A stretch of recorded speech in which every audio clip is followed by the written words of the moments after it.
Hey friends and foes, welcome to the Brushwork Podcast. My name is Stephanie Scott, and in this episode, we're going to talk about why what you surround yourself with matters.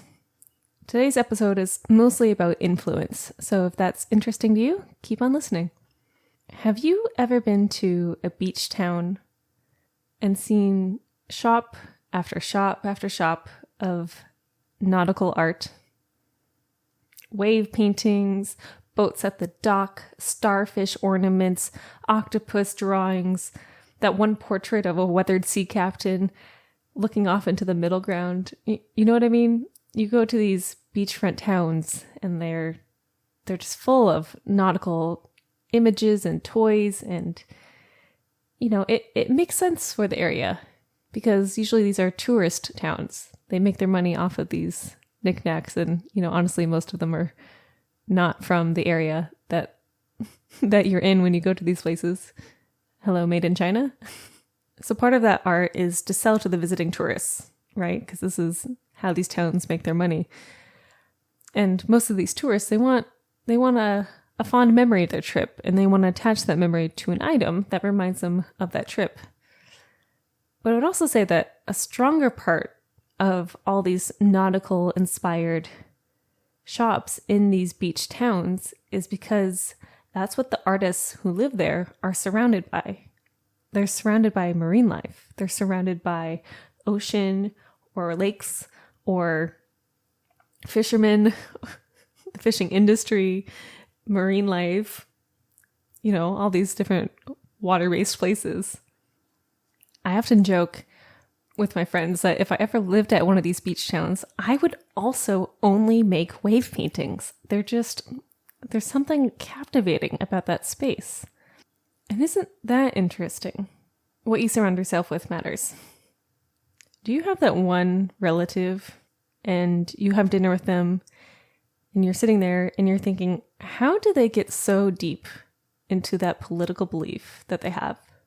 And then they tell you, oh, I listen to XYZ radio and Elephant News Station and Octopus Internet Web Blog, and I go to these places and that's where I get my news. And you hear them say that and you think, oh, that makes a lot of sense for why you have these thoughts and feelings and passions. That makes sense for them. Now, imagine if that relative of yours was an artist. Maybe they are an artist. And they make really political paintings that are all about that view that they have. It's because they go to these websites and they go to their news stations and they listen to their radio and they consume that media. What you surround yourself with matters. I can't watch scary movies. If I do, I get nightmares at night and I become majorly distrusting of people during the day. The visuals of horror shows, TV shows, movies, radio shows, it sticks in my brain and actually haunts me. But more importantly, it changes my artwork. The themes get darker, the confidence in my skill wanes, and I have to process it. I have to think about it and get it out of my system because it just sticks with me. My boyfriend often teases me that I can't watch anything scary for these reasons, but it's very real. I feel like any sort of frightening imagery lasts with me for weeks and sometimes months after I watch it. And I think there's something about being an artist that makes you susceptible to what you're seeing. But the thing is, it's not just scary movies that affects me so. Here's another example. In the early days of art school, I bought a high-end fine art magazine. It had beautiful photos of paintings in a style I hadn't seen before. There were wonderful interviews of the artists that were in the magazines to accompany the pictures. And when I read it, it blew my mind. I thought it was just so interesting and different and really cosmopolitan. I'm not actually talking about Cosmo the magazine. but with these high-end art magazines, they really influenced me. And for the next 3 weeks after reading that one magazine, my writing style and my painting style shifted completely to mimic the style of the writing in the pictures in that magazine I had seen. all of which were completely unbeknownst to myself. I had no idea this was happening until a few months later when I was looking back at my sketchbook and saw a major shift in how I was making art. And I was like, that's interesting. What an odd phase of learning for myself. In the last days of my junior year at Cornish, I broke up with a relationship I had been in for the last decade. And the work I made after that changed in tone, changed in attention, and in technique. What I'm getting at with all of this is that what you surround yourself with really, really matters. More heavily than you think it does. As visual artists, we are highly influenced by what we are reading, what we are seeing, what we are surrounding ourselves with. Everything that we look at, every person we interact with, every book we read, every show we watch, every website we go to, it affects you and therefore your artwork. When you look at your artwork, for me, my paintings, what sort of influences do you see in that artwork? Can you see your influences at all? Is the relationship you're in affecting your paintings? Is your Instagram feed affecting your self-confidence, which therefore is affecting your artwork? The answer is always yes. So if you are feeling like you are stuck in a rut, if you are looking at your life and you feel like what you are surrounded with, who you're around in general, and you feel like it's not actively helping your art career, maybe it's time to change something. Here are some questions that I often ask myself when I'm considering a change of pace. Number one, what am I doing in my downtime that affects my artwork? My favorite hobbies are roller skating and reading books. I also have plants that I take care of. I go on dates with my boyfriend. I have a house to maintain. I have family members to see. But for real relaxation time, reading books matters to me. Sometimes I read art books and sometimes I read fantasy books. And more directly, sometimes I read a book in which a character will inspire me to make a painting about them. Not to put a sense of urgency in your own death to you, but when you're making artwork, do you want to make artwork based on things that you're inspired by just because you're inspired by them? Or do you want to have some sort of intention around what you're making? For example, I recently made a painting based off of the colors of Loki from the TV show that Disney just put out. It's very fun. I love the color scheme. It looks great. But did I need to make a Loki painting? Or could I have made a painting based on something else that I've been thinking about in my mind? Where are you spending those hours? What you surround yourself with matters.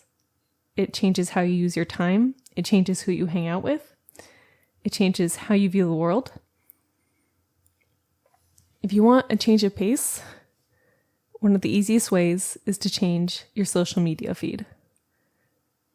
Another question I ask myself often is, who am I following on social media, and are they doing me any good? Is it beneficial that I follow this one art account? Is it beneficial that I follow this beauty account? Is it beneficial that I follow my ex from high school? Right? Like, who are you following, and how is it feeding your mind and therefore feeding your art? It's really, really important. And I think it's good to be critical about who you follow and who shows up on your feeds on social media and how you emotionally react to it. Some of you who are in my age bracket are probably in agreement with me on this one thing where you don't really go on Facebook anymore because it's full of angry people. And I don't really go on Twitter anymore because it's also full of angry people. And I thought that a lot. I thought that for many, many years. And then I thought, I could follow someone else. I could curate my experience and therefore curate whose media I was consuming and whose output I was letting influence me. Does that make sense? So the first question is, what am I doing in my downtime? The second is, who am I following and seeing content of? The third question is, what other artists are you actively studying? My mentor from when I was an equestrian always encouraged me to look at artists who I thought were just incredible, to continuously study other artists. She would always ask me, even after I stopped riding horses, who I was listening to, who I was watching, who I was reading about, and she wanted to know in depth about them every single time I met her.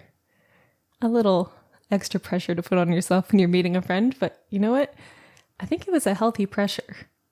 When you're looking up other artists, when you're looking up people who are masters of their trade, when you're consuming what they make as media, when you're feeding your eyes with something that's intentional, not accidental, and not dramatic just for the sake of getting more clicks on their videos, it changes your perspective, usually for the better.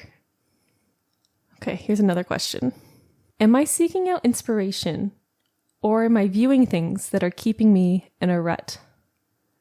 This is kind of a follow-up of what artists are you studying, but I feel like this could go with anything. If you are feeling like you're in a creative rut, that there's stagnation with your artwork, are you looking up things that will help you grow, or are you looking up things that are more of the same as before?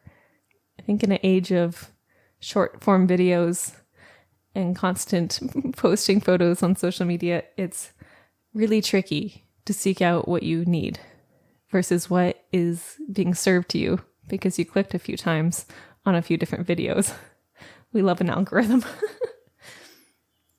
Some things I've been seeking out for inspiration lately have been reading about historical figures, which is not what I normally like to read. I've been viewing videos on YouTube of people who have beautiful homes and watching how they upkeep it. I've been listening to ASMR in the evenings to help myself relax. I think these things are keeping me healthy in my mind. I think these things are bringing down anxiety, and I think these things are making better paintings in the long run. I don't believe that creation stops when you leave the studio. I think the process of creation happens at every moment of every day. The way you go about your day, the way you take your breaks, the way you meet people, who you choose to meet, the way the weather is, and what kind of news reaches your eyes. All of this affects your creative process. And in a world of bombardment with the internet, you have to curate your experience. You have to actively curate your experience. Otherwise, it'll be curated for you. Influence is tricky, but if you take an active stance in it, you're going to make better art. I have one last question, and this has to do with the people you're around. Who among your support system is actively helping you as an artist? I don't mean people who are mixing your color for you or building your stretchers or your photographer. I mean, who are the people who are encouraging you to get to the studio, who is helping you do your day-to-day tasks so you have space for creativity, who is asking you about shows, who is helping you come up with ideas, who is commenting on your social media posts, who is supportive and encouraging in your artistic practice. Because those people matter. In my current relationship, I'm with someone who doesn't want to compete with me artistically, whose wins don't mean that I can't win, whose ideas are only to make my art business better. And that is really, truly a gift. Do you have people like that in your life who are pulling you up instead of pushing you down when you have a win? That's so important. Do you have people who you can just talk to about art, even if they aren't artists themselves, who want you to do well as an artist? You have to curate that group of people as well. Those people are invaluable to the creative process and how they influence you matters so much, because those sources of influence have the biggest root on your artistic practice. I hope that this episode has brought you some inspiration and gives you a chance to take a look at how you have built your life and how you've controlled the things that you can control when it comes to what you are feeding your eyes. In the lesson of what you surround yourself with matters, how you choose to build your life is the answer. If you want a homework assignment for today, and I think I'll do this for myself right now, go on your favorite social media platform. Anytime you read a post that makes you feel less than fantastic, or makes you feel jealous, or makes you feel imposter syndrome, you should go ahead and unfollow that person. I promise, they won't mind. It's totally okay. Curate your online spaces so that you feel good about your art, so that you feel good about yourself, so that you enjoy going to those places. Thank you so much for joining me today for the Brushwork Podcast. If you want to find me on social media, and I promise I make really good posts, I am stephaniescott.art, or you can find the podcast at brushworkpod on Instagram. Thanks for listening, and make good choices, everyone. Till next time.